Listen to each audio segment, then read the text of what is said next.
Era uma coisa triste. Então, assim, teve um acontecimento que meu pai adora contar na mesa de domingo, que uma vez um mendigo da rua me deu dinheiro.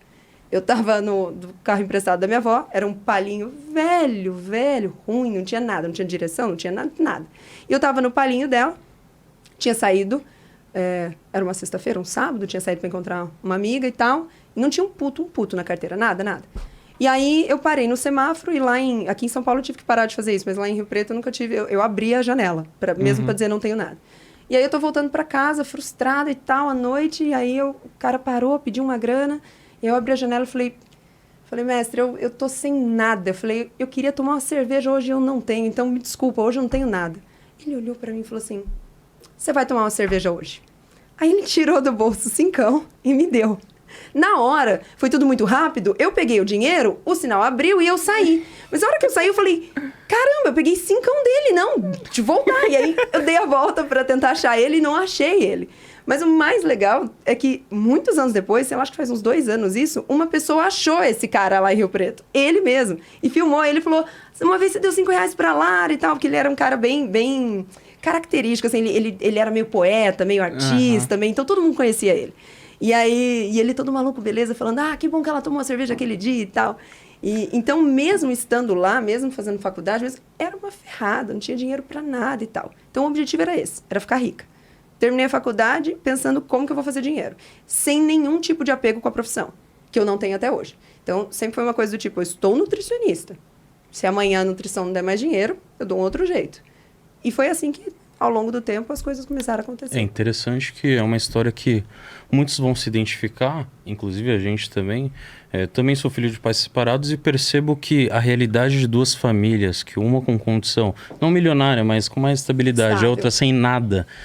Eu também vivi isso e sempre pensei em fazer dinheiro. Muitas pessoas às vezes passam por essa situação e se deprimem, né?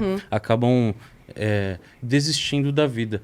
E eu acho que tanto eu quanto você usou isso como combustível, raiva mesmo, para mudar aquela situação. Por que o cara tem a casa lá? O que ele faz para ter isso? Eu não vou ter raiva da casa, eu quero uma igual. Então, Exato. na realidade, hoje, a possibilidade de ter uma condição melhor, ela veio de lá atrás, de saber que esse momento que se passa, ele não pode ser eterno. Só vai ser eterno só um se a gente momento. permitir. Sim, É um momento que, inclusive, fez você ser quem você é hoje. Um momento que faz você ter essa imponência de falar da sua vida de uma maneira simples e mostrar que você chegou até aqui com muita luta. Eu lembro que a gente já trabalhou em casamento, a gente vendia roupa, perfume na faculdade, a gente fez contabilidade. Eu nunca falei, o meu sonho é ser contador. A gente fez contabilidade porque tinha um amigo nosso que o pai dele fez e tinha 2 carros e 2 casas. Falou, E era a nossa então é referência. isso. Era a nossa E aí Foi chegou- por isso, que legal. E aí chega lá na faculdade, não ensina a abrir uma empresa, não ensina Nada. a ter um negócio, não ensina a Contratar empreender, pessoas. só ensina o quê? A você ser funcionário de algo. A gente acabou utilizando esse conhecimento para arrumar alguns empregos, mas eu sempre via que não era a minha praia também. Ser funcionário de empresa e tal, não dá, eu quero criar meu negócio. E foi aí que a gente começou a perceber que a venda em si, ela faz com que você cresça. Todo mundo que é rico, que a gente conhece, vende alguma coisa.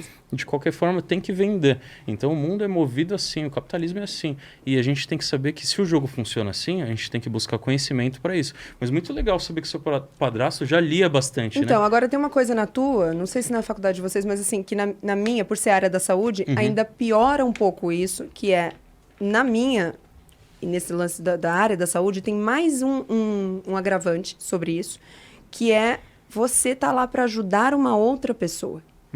Então, na verdade, a priori, é até feio que você cobre. E não à toa, a maioria dos profissionais de saúde não sabe cobrar e tem vergonha. E eu digo isso E principalmente... nem são ensinados, né? Não são ensinados, porque é um dom, sabe? Poxa, você tem um dom de ajudar pessoas. Então, aí você pega uma gineco, ela tem um dom de trazer uma criança à vida. E aí você vai cobrar, que coisa feia. E isso é até mais pela nossa cultura, né? Por essa coisa de ser feio vender, ser feio, porque a gente tem aquela referência que o cara que vende é um cara chato, é um cara que te aborda e você, na verdade, não quer, mas ele vai conseguir tomar de você. Ou tá vendendo que precisa de alguma coisa. tá Tá mentindo pra você, necessitado, o produto exato. dele é ruim, na verdade. E a gente fica tão incrustado com essa ideia de que vender é ruim, que qualquer coisa que vai vender, a gente fica com vergonha de vender. Infelizmente no Brasil, a gente tem essa péssima cultura de querer fazer dinheiro, né? Eu acho até de uma forma meio engraçada que a maioria da população quer ser rica financeiramente. Só que parte da população enxerga a riqueza das outras pessoas de uma maneira que tá repudiando, fala assim, pô, aquele cara ficou rico roubando, aquele cara ficou rico passando outro para trás. E a gente sabe que a maioria não é assim. Existe uma parcela pequena, né, e essas pessoas têm que ser colocadas de lado, mas a grande parcela que enriqueceu, geralmente foi ajudando outras pessoas, foi vendendo um serviço, um produto que, de fato, facilita a vida dos seus clientes. E aí, quando a gente olha dessas pessoas que querem ter essa riqueza, a pessoa fala, não quero vender nada, mas ela já vende a hora dela e não tem a consciência disso, já não tem a consciência disso. E aí, muitas vezes ela se vê ali frustrada, reclamando da vida que ela tem, e quando a gente oferece uma solução, um caminho, fala, pô, você tem algum conhecimento? Né? Hoje, falando aqui de marketing digital, de internet, de Instagram, YouTube e tudo mais, é o que a gente estava comentando antes. Pô, a barreira de entrada é muito baixa. Muito baixa. Né? Então, se a pessoa tem um conhecimento, como a gente... A maioria do conhecimento sobre investimentos foram através de livros, né? Livros atrás de livros. Uma grande experiência também dentro de empresas relacionadas ao mercado financeiro. E a gente olhou e falou, mano, vou ensinar isso na internet. Porque eu sei que a maioria da população brasileira quer aprender a lidar com a grana. Do mesmo lado do seu... Falando de nutricionismo... você olha e fala, tem pessoas que querem cuidar melhor da saúde, alguns querem emagrecer, outros querem, sei lá, ficar um pouco mais forte, ter uma dieta mais saudável. E quando você ensina isso, possivelmente algumas pessoas vêm meio que virar seus haters, vamos dizer assim. O que, na verdade, é tão absurdo, porque o primeiro tombo que eu tomei foi quando a grana entrou. Porque quando a grana entrou, eu não sabia o que fazer com ela. Eu nunca tinha aprendido nada sobre. Então, eu lembro da primeira bolada que eu ganhei com a internet e tudo mais, eu torrei tudo. A minha sorte é que continuou entrando. Mas eu torrei, porque quando o dinheiro entrou, eu ajudei todo mundo, eu paguei conta de um, eu comprei coisa pro outro, eu mandei o outro estudar fora, eu viajei para onde eu queria, meu sonho era viajar, comprei tudo que eu queria, e aí eu falei, e agora? Não tem mais dinheiro. E agora? E eu não tinha em casa essa cultura de guardar dinheiro, O que eu entendia de guardar era guardar mesmo. Então, eu lembro que a primeira vez que eu falei, na época era Snapchat, eu me filmava e eu falei, gente, tem que guardar, não sei o que, tal, né? Não, eu sei. Aí eu falei, eu sei, tem tipo poupança, previdência privada.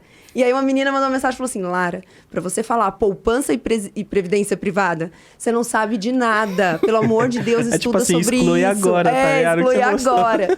E aí, foi muito interessante, porque foi na época que eu gravei pela primeira vez um produto online, que foi com o Bruno Perini, que você conhece. E aí, a gente estava lá gravando e tudo mais, e aí paramos a gravação e fomos almoçar.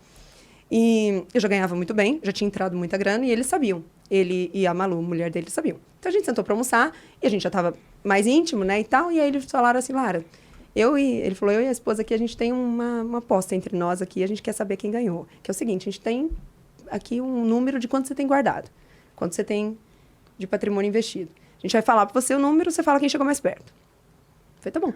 E aí ele falou, eu acho que você tem uns 200 pau guardado. Aí ela falou, não, eu acho que você tem uns 350 pau guardado. Cara, eu tinha R$2.200 guardado. 2.200 numa poupança. Na poupança, isso que eu ia falar, possivelmente na poupança. 2.200. Na hora que eles... Mas aí, assim, eu sou muito rápida de não ter problema nenhum em entendi e mudo agora. Na hora que eles falaram isso pra mim, foi um baque. Ali na frente eu não falei nada, mas fora dali eu chorei. Porque daí eu falei, caraca, era pra eu estar guardando. Cacete, é verdade, tem que guardar. Nossa, caramba. Então, assim, naquele momento eu falei, beleza. Então, deixa eu aprender o que tem, deixa eu aprender a guardar, deixa eu aprender a fazer. Mas não teve essa preparação nunca. E eu não estava sendo criado por pessoas completamente ignorantes. Meu pai também fez faculdade. Minha avó também foi formada. A minha mãe também. Então, de onde faltou, né, A gente percebe que, infelizmente, essa cultura de repudiar a grana faz com que as pessoas até nem se interessem em saber como lidar com ela, né? E não tem como você ter algo que você repudia. No final, a gente percebe que o problema da educação financeira não está só na pobreza ou...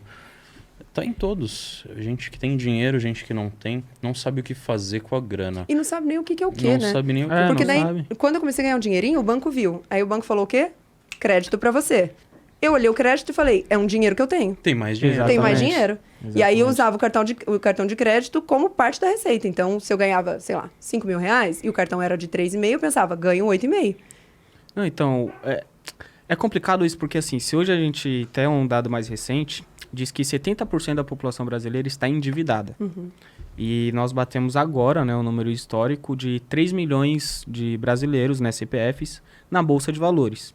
Cara, para o Brasil estar nesse nível, é claro que a gente sabe que é uma consequência, né, um resultado da educação de anos e anos atrás e que, de certa forma, não incentiva a criança da escola ou o pai. Eu falo que até algumas empresas deveriam incentivar, não digo ensinar justamente educação financeira, mas você falou, pô, vamos fazer aqui um treinamento básico online com os funcionários para aprender a lidar com a grana. Perguntar se eles